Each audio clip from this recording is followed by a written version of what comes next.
95% orang jenius di dunia gak langsung diakui saat mereka hidup. Pernah gak sih kalian ngerasa udah kerja keras tapi gak dihargai? Udah berjuang mati-matian tapi dunia kayak gak peduli? Nah, ini juga yang dialami sosok satu ini.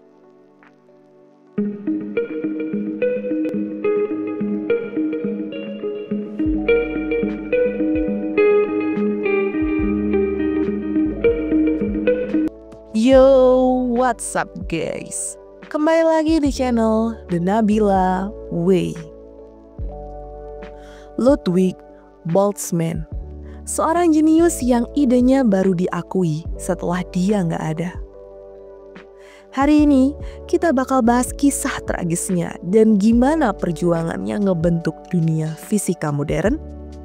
Siap-siap buat merinding ya. Gas, kita mulai. Jadi guys, kalau ngomongin fisika modern, kebanyakan orang-orang langsung kepikiran kuantum, relativitas, atau black hole. Tapi tahu nggak sih, sebelum semua itu rame, ada satu orang yang jadi fondasi utama dalam memahami dunia mikroskopik.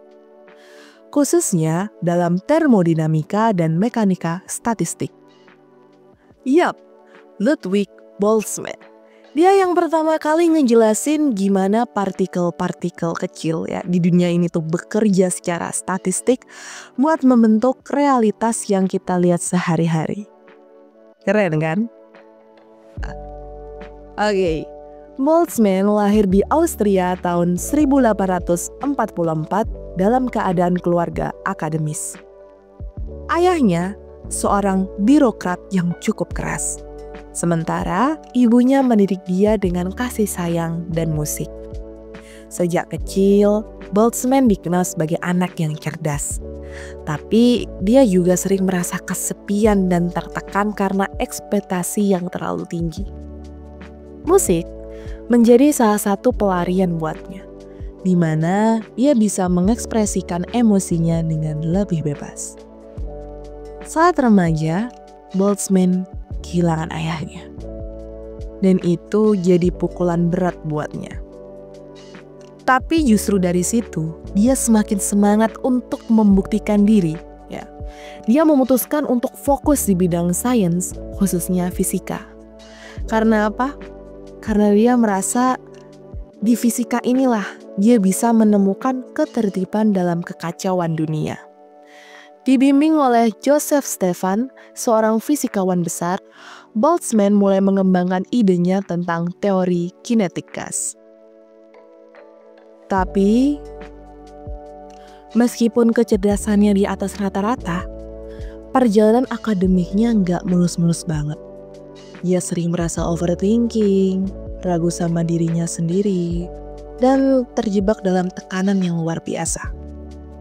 Dia tuh merasa harus membuktikan diri, bukan cuma buat dunia, tapi juga buat dirinya sendiri. Nah, ya, ini nih yang bikin Boltzmann masuk dalam sejarah sains. Konsep entropi. Kalau kalian pernah dengar istilah entropi dan kekacauan, ya, itu semua berasal dari hasil kerja kerasnya. Dia menyatakan bahwa entropi adalah ukuran ketidakteraturan dalam suatu sistem dan secara statistik, ya, alam semesta selalu menuju ke keadaan yang lebih kacau. Salah satu formula terkenalnya adalah ini, di mana S itu entropi, K adalah konstanta Boltzmann yang sekarang dipakai di seluruh dunia, dan W itu jumlah kemungkinan microstats dalam suatu sistem.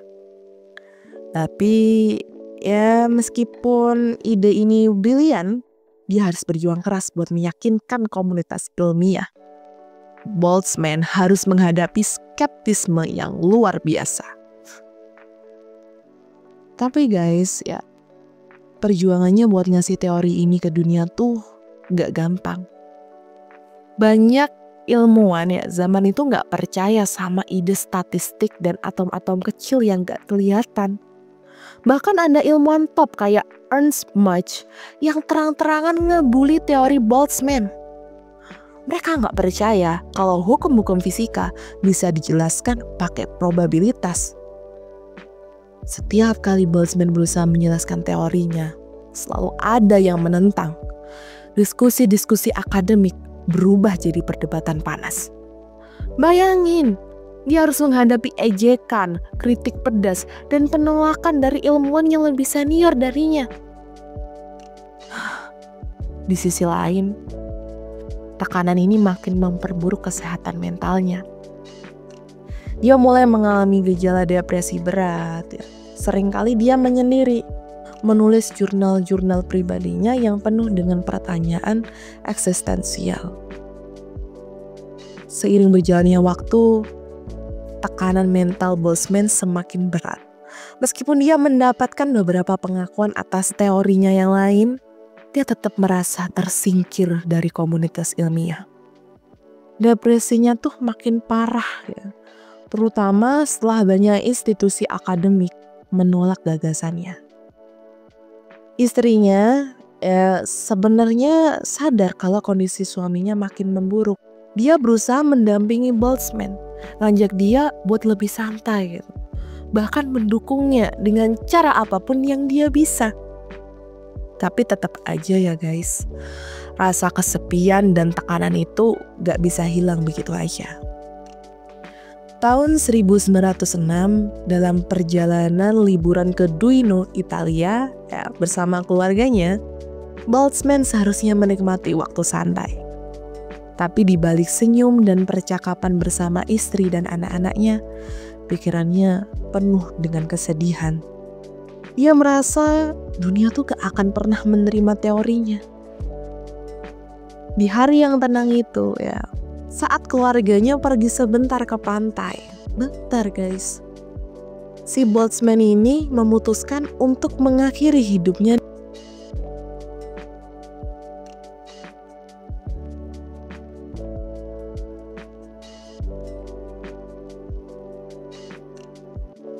Tragisnya, gak lama setelah kematiannya, eksperimen-eksperimen ilmiah akhirnya membuktikan bahwa atom memang ada dan teori statistiknya benar. Aduh, seandainya dia bertahan sedikit aja lebih lama, dia mungkin bisa melihat pengakuan yang selama ini dia cari. Tapi guys, walaupun hidupnya penuh tragedi, warisannya tetap hidup. Hari ini, hukum-hukum mekanika statistik yang dia buat dipakai di berbagai bidang, dari fisika hingga kecerdasan buatan atau AI. Bahkan di makamnya tertulis rumus legendaris ini sebagai penghormatan buat kontribusinya yang luar biasa. Di dunia AI, teori Boltzmann digunakan dalam metode seperti Boltzmann machines, jaringan saraf tiruan yang meniru prinsip statistik yang dia temukan. Algoritma ini membantu dalam optimasi deep learning, membentuk dasar bagi model kecerdasan buatan yang bisa belajar dari probabilitas dan data kompleks. Bahkan, banyak teknik modern dalam AI terinspirasi dari konsep entropi dan mekanika statistik yang dikembangkan Boltzmann. Lihat, sekarang hampir semua ilmuwan mengakui kalau teori Boltzmann adalah salah satu pilar fisika modern. Teorinya dipakai di mana-mana, dari pengembangan komputer sampai penelitian tentang alam semesta. Dari kisah Ludwig Boltzmann ini kita bisa belajar kalau terkadang dunia belum siap buat menerima ide-ide besar. Tapi ini bukan berarti ide itu salah. Kadang orang jenius harus sabar banget sampai dunia akhirnya paham dan ngerti apa yang dia coba sampaikan. Satu lagi, ada hal penting lain yang bisa kita ambil guys, tentang betapa pentingnya kesehatan mental. Boltzmann adalah bukti nyata bahwa tekanan mental bisa mengalahkan bahkan orang paling jenius sekalipun. Saat dia nggak diterima di komunitas ilmiah, dia merasa sendirian dan kehilangan harapan. Ini nunjukin kalau seberapapun kita berbakat, seberapapun kita hebat, kita tetap butuh dukungan, entah dari teman, keluarga, atau komunitas. So, kalau kalian punya ide-ide brilian, jangan gampang nyerah. Dunia mungkin butuh waktu buat ngerti, tapi kalau kalian yakin, terus maju. Dan yang paling penting, jangan pernah ragu buat cari bantuan kalau kalian lagi ngerasa down. Karena bahkan jenius sekalipun tetap butuh dukungan. Jangan lupa like, comment, dan subscribe ya. Share juga ke teman-teman kalian yang lagi butuh motivasi dan inspirasi. Sampai jumpa di video berikutnya guys. Karena ingat, jalani hidup lo dengan cara lo.